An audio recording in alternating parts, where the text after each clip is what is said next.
Hello, do I believe in superfoods? So superfoods is a marketing term that isn't really mean anything. I do have some favorite foods as a dietitian who works with people in a professional space on their food, body, weight, and eating. Some of those favorite foods that I recommend have lots of fiber and protein combined. So some of those foods would include hemp seeds, chia seeds, flax seeds, soybeans like edamame, would include asparagus, spinach, sprouts, would also include any sort of beans or lentils, and also oatmeal, any sort of ancient grain like quinoa.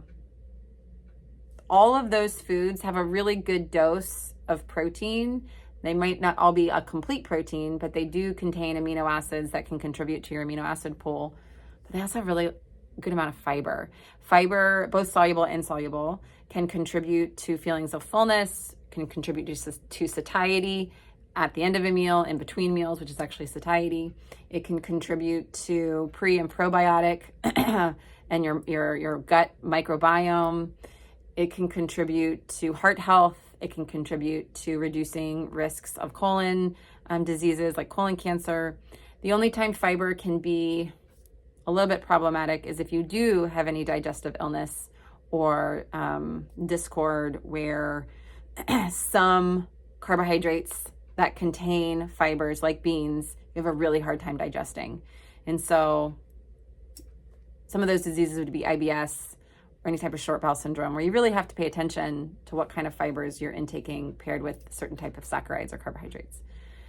So again, it's nuanced. But typically, if I can recommend certain types of seeds or beans to include, whether that's 2 tablespoons, a quarter cup, half a cup, and you're digesting them well, meaning you're having a formed bowel movement that's a foot long once a day and it's not too foul and smell, then you're doing pretty good. Hope that helps.